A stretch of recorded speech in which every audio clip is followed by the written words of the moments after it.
Tinapay mula sa langit.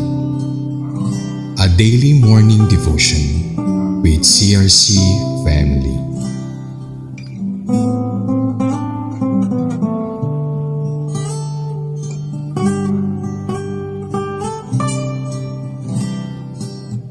Hello po, magandang umaga sa inyong lahat. Ako po si Alvin Nakuram, ang inyong lingkod mula sa CRC Summerfield. Halina't makinig muli sa ating programang Tinapay mula sa Langit, ang ating pong araw-araw na devotion. Tayo po ay sama-samang manalangin bilang panimula sa ating morning devotion. Panginoon, salamat po sa umagang ito na iyong pinagkaloob sa amin. Kami po ay inyong samahan ng iyong banal na espiritu. Gabayan nawa kami sa aming devotion ngayong umaga. Salamat po na kami ay merong panibagong araw na pinakaharap sa mga oras na ito. Salamat po muli. Tinataas ko ito sa pangalan mo Jesus. Amen. Dumako naman po tayo sa magandang balita na hatid ng ating Panginoon. Basahin po natin ang aklat ng Numbers chapter 26 verses 63 to 65. Sina Caleb at Joshua lamang ang natira. Ito ang mga Israelitang binilang at inilista ni Moises at ng paring si Eleazar sa kapatagan ng Moab, sa tabi ng Jordan sa may tapat ng Jericho. Dito'y walang kasama isa man sa mga Israelitang itinala ni na Moises at Aaron noong sila'y nasa bundok ng Sinai. Ang mga ito'y namatay liban kay Caleb na anak ni Jephunneh at Joshua na anak ni Nun, tulad ng sinabi ni Yahweh. Ang title po ng ating devotion ay The Generation of Unbelief Had No Inheritance. Nabasa natin sa buong verses ng chapter 26 ang naganap na pangalawang census na inutos ng Panginoon upang makasama sa hukbo upang makipagdigmaan papunta sa lupang ipinangako ng Diyos. Maraming pinagdaanan ng mga Israelita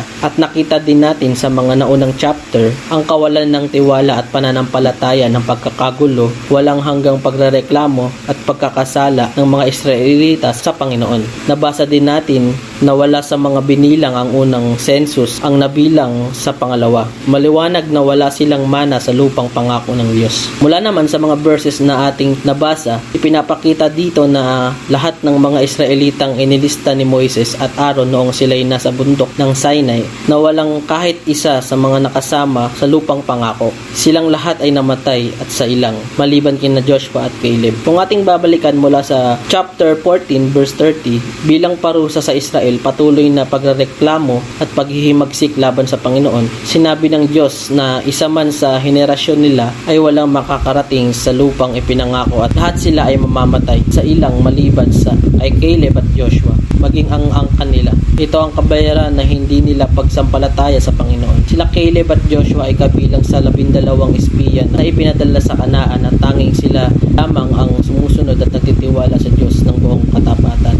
Tinuturuan tayo ng Panginoon mula sa mga verses na ating nabasa na ang mayroong pusong tunay na pagsunod sa Diyos ay mayroong makakamit pagpapala at nagmumula sa Diyos. Ang pagpapalang ito ay makakamit kapag tayo ay lubos na nagtitiwala at sumusunod sa Panginoon, ay higit sa mga bagay na makakamit natin dito sa lupa. Binibigyan tayo ng Panginoon ng walang katumbas na kapayapaan, kaligayahan at seguridad na tayo ay lalago at mamumuhay ng matagumpay sa tulong ng Panginoon. Higit pa daon, gaya ng pangako ng Panginoon sa Israel, tayo rin ay makakarating sa pangako ng Diyos na siya ay makakasama natin sa langit.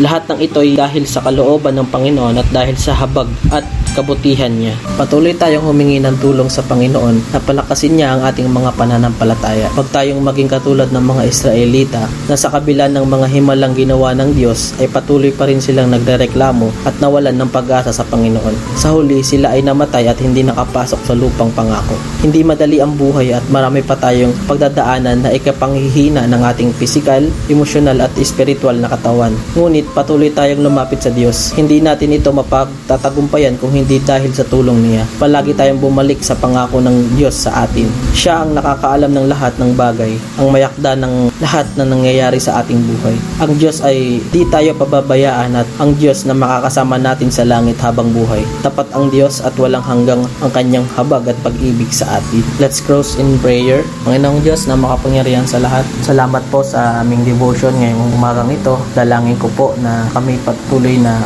inyong palakasin, Panginoon. Hindi kami magiging reklamador sa mga bagay na nais mong ipagawa sa amin, at patuloy namin ilalagay ang aming tiwala sa inyo. Kayo po ang nakakaalam ng aming buhay, Panginoon. Kayo po ang may takda ng aming mga buhay. Alam nyo ang mga nangyayari sa amin, kaya binibigay namin sa inyo lahat ng ito at kami po ay susunod sa mga utos mo. Salamat pong muli, Lord. Itinataas kita sa pangalan mo, Jesus. Amen. Maraming salamat po sa lahat ng masisipag na nakikinig at nag-aaral sa salita ng Diyos. Huwag po tayong magsawa at bigyan natin ng oras ang salita ng Diyos dahil marami po tayong mapupulot dito ng mga aral at lubos din po ang magiging kaunawaan natin dito. Mga kapatid, ito po muli ang ating programa na Tinapay Mula sa Langit for our everyday devotion. Abangan po natin muli ito bukas. Pwede din po nating ipahayag sa mga mahal sa buhay ang ating mga daily devotion sa pamamagitan ng pagpindot ng share button. Pagpalain po nawa tayo ng Panginoon. Magandang umaga po.